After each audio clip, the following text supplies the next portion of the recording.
Hello everyone, I hope you're all well and you're looking after your grown-ups at home. Now you might be wondering, is Mr Collington sat in a porch? That's an unusual place to sit. And you'd be right, that is an unusual place to sit. I am sat in a porch, but I'm here with the umbrellas and the shoes and the unwanted catalogues because of this.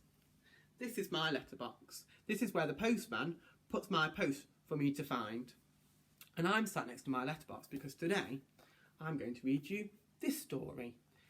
It's called Dragon Post and it's written by the author Emma Yarlett. Okay? And in this story there's a little boy and his name is Alex and he gets lots of post through his letterbox. Here's Alex. He's looking into the basement of his house. The basement is the room downstairs. Some houses don't have them, so your house might not. One day, I found a dragon. I hoped it would stay. I'd always wanted a dragon. But this little dragon looked like it might set fire to the house. So I did the obvious thing. I wrote to the fire brigade. They would know what to do.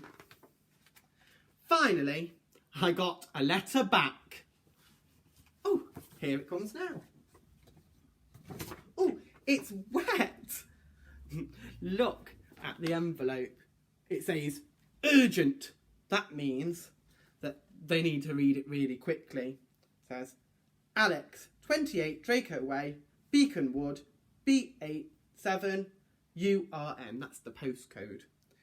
I dried it off and opened it up.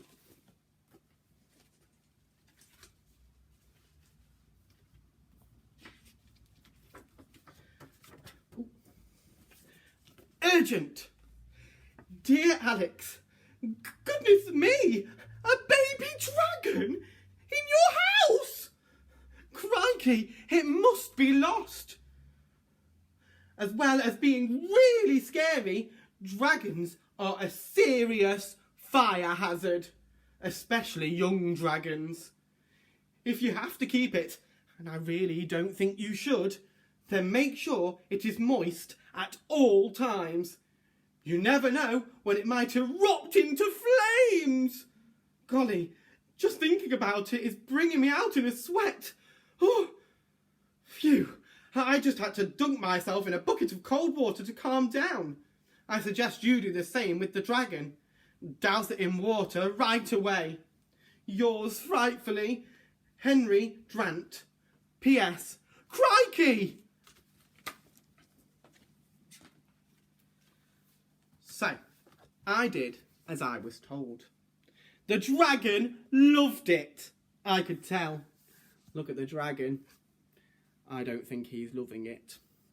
Do you? Later, we were hungry. I made my best jam sandwiches. The dragon was not a fan, but I knew just who to ask about dragon food. I got a speedy reply. Here it comes now. Look at the envelope. This envelope looks a little bit different. It's red and it's got a picture of a cow on top of the stamp. Look.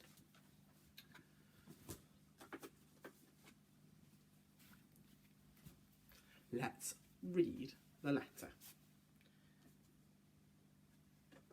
Dear Alex, your dragon sounds delicious. I bet it would taste marvellous with potatoes, peas and carrots.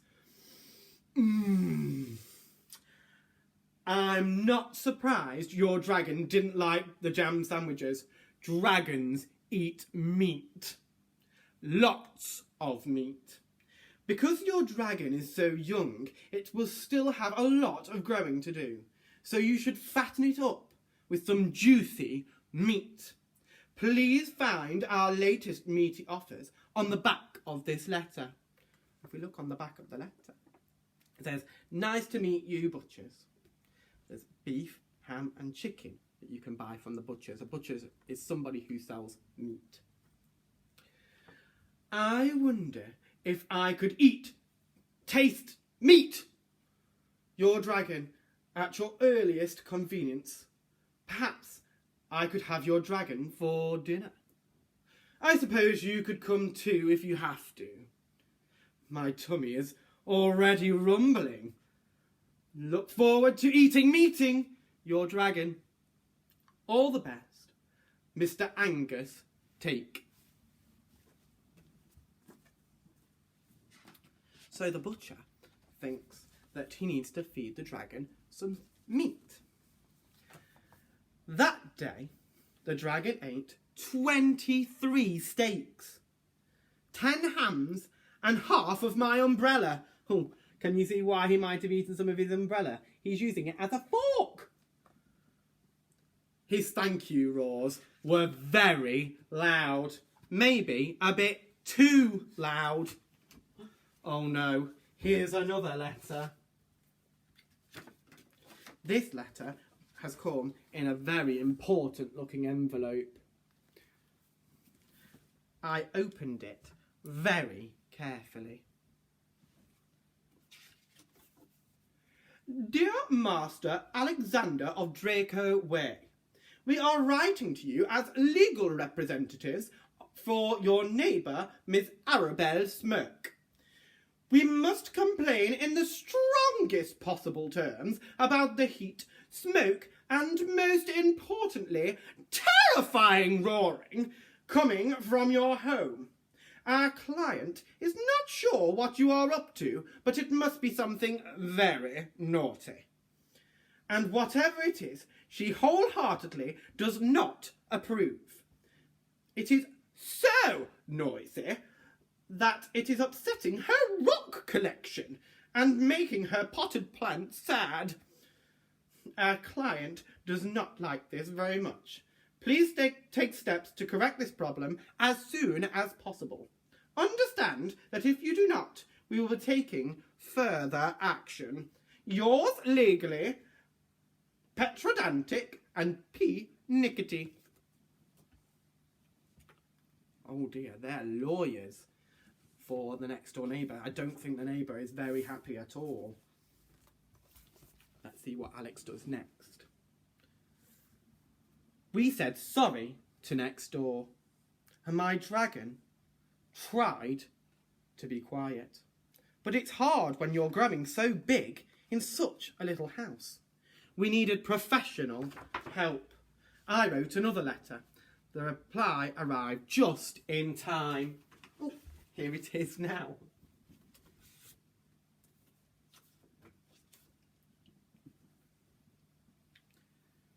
Oh, look at the envelope. It says airmail on it. That means it had to come on an aeroplane, so it must have come from really far. Let's see what it says. Dear Alex, thank you very much for your letter. How exciting to have such a rare and endangered species living with you. Everyone here at World Animal Welfare is very jealous. We hope that your home is large enough to accommodate this young dragon. Dragons can grow very big very quickly, indeed. We recommend a large property, perhaps a castle. It is important that your dragon has enough room to move around freely. We think he may be suffering from cramped indoor advitis, which can be terrible. We prescribe you take your dragon for one flight every day. Working together, we can protect the animal kingdom. Yours, wildly, Bernard East. P.S. Sorry about the bite marks. A tiger has just paid us an unexpected visit. I think he was some sort of animal expert, maybe an explorer. And he thinks the dragon needs to go flying every day. Let's see what Alex does next. So, when the world was fast asleep, we crept outside and soared into the sky. We were happy together. I loved my dragon, and I wished he could stay forever. But I don't think dragons are made to be pets. It's probably right. I wasn't sure what to do, so I wrote to the wisest person I know. She wrote back straight away. Oh, here it is now. Have a look at the envelope. This one looks a lot more fun and a lot more friendly. It says, "My best friend Alex and his dragon" on it. Let's see who this letter's from.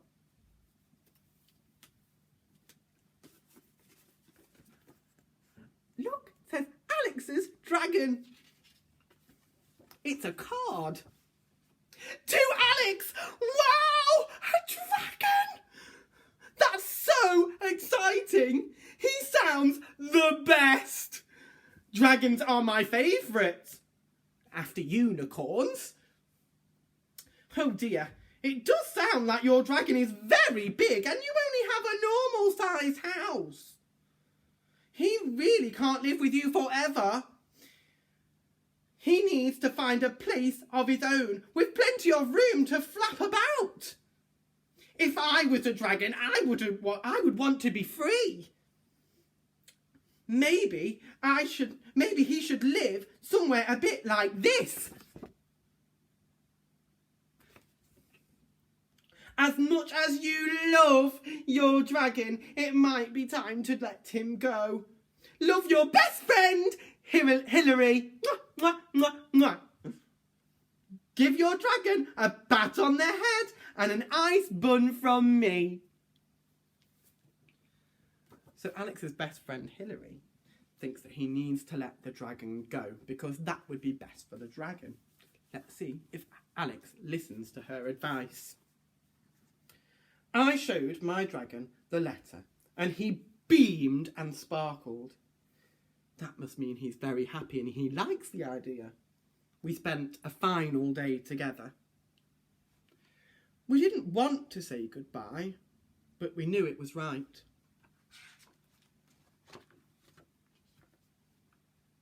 I missed my dragon. I would never forget him. Oh look, you can see the bite mark on his umbrella where the dragon bit it off. I hoped he would never forget me. Then one day I got some post and it was Dragon Post! And that's the end of our story. I hope you've enjoyed listening. I'm sure lots of the other teachers will be putting up videos of stories soon for you to enjoy. Stay safe. Goodbye.